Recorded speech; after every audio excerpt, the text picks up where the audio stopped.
आपका मन नहीं लग रहा है, आपको खूब नींद आ रही है, तो मेरा आपको एक सजेशन रहेगा कि खुद में झांकिए। या तो घर वालों को कहिए कि भैया मुझे कुछ जिम्मेदारी दो, है ना, कुछ करो मेरा।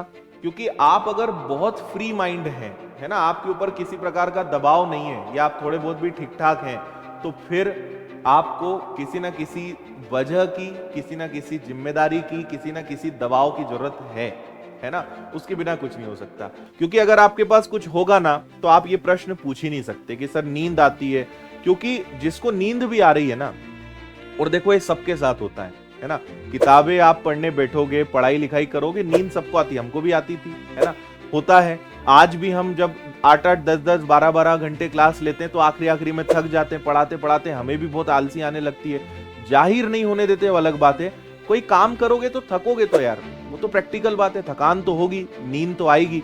लेकिन आपको उसको किसी ना किसी चीज से कनेक्ट करना है कि आप ये क्यों कर रहे हो, या आप अगर ये कर लोगे तो इससे आपको क्या मिलेगा, है ना।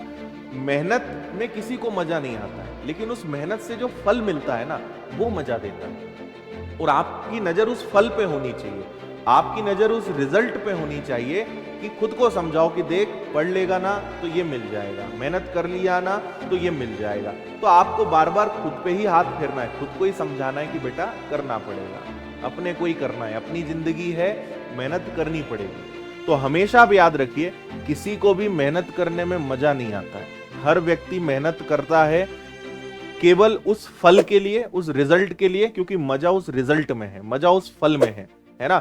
1 साल, 1.5 साल, 2 साल की जो जर्नी है, संघर्षमयी जो आपकी यात्रा है, किसी को भी मजा नहीं आता है ना। घर वालों से दूर रहना, एक ठीक ठाक खाना मिलना, मतलब बस पेट भरने के लिए खाना खाना, किताबों में दिन भर डूबे रहना, जिससे जिससे मिलो वो आपको ठोक बजा के चले जाए, रिश्तेदारों से बात करो तो वो आपकी टांग खींच के चले जाए, वो आपको डिमोटिवेट कर दे। मतलब स्टूडेंट लाइफ बहुत चैलेंजिंग होती है ना। लेकिन आपको आगे के लिए मजबूत भी यही समय बनाएगा। अगर सब अच्छा हो गया ना, मैं बता रहा हूं, आप कोई ढंग का नहीं कर पाओगे। अगर हर व्यक्ति आपको मोटिवेट करेगा, हर चीज आपके हाथ में मिल जाएगी, बहुत कंफर्ट जोन में आप आ जाओगे, है ना, एग्जाम्स बहुत इजी हो जाएंगे, कोई कंपटीशन ही नहीं रहेगा, वो लाइफ में मजा ही नहीं आएगा, है ना।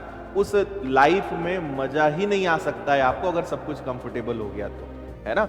एक बहुत अच्छी कहानी मुझे इस बात पे याद आ रही, जो मैंने पिछले कुछ दिनों में कहीं पे पढ़ी थी या सुनी थी, कि एक बार एक किसान था, तो बहुत जोर से बारिश हुई, तेज बारिश हुई, उसकी पूरी फसल नष्ट हो गई, है ना। फिर थोड़े दिन बाद वहां पे पूरा सूखा पड़ गया, फिर कभी भूकंप आ गया। तो उसने भगवान से शिकायत करी कि भगवान क्या है ये, आप सब कुछ अच्छा क्यों नहीं चलने देते हो, कभी बारिश हो रही है, कभी सूखा पड़ रहा है, कभी भूकंप आ रहा है, कभी कुछ, अच्छा चलाने में क्या दिक्कत है। तो भगवान ने कहा, बेटा तुझे नहीं समझा सकता मैं, जो चल रहा है प्रकृति का जो नियम है वो चलेगा, उसको चलने दे, इससे छेड़छाड़ मत कर।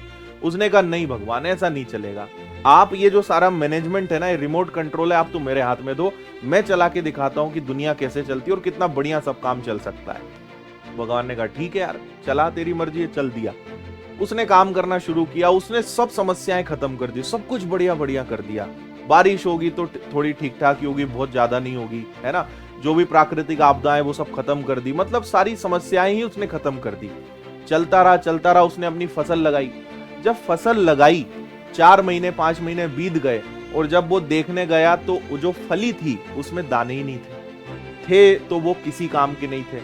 अब उसका मुंह छोटा सा हो गया। उसने कहा कि मैंने सारी चीजें प्रॉपर दी, सारी सुविधाएं अच्छी कर दी, सारी समस्याएं खत्म कर दी, लेकिन फसल अच्छी नहीं हुई, है ना।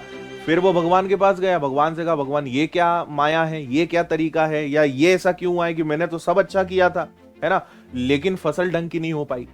तो भगवान ने उसे एक ही बात कही कि उस फसल को पकने के लिए, उसको बड़े होने के लिए जो परिस्थितियां चाहिए होती थी वो तूने दी नहीं, सब कुछ ही अच्छा अच्छा दे दिया तूने, वहां कहां से फसल आएगी, कहां से उसमें दाना आएगा।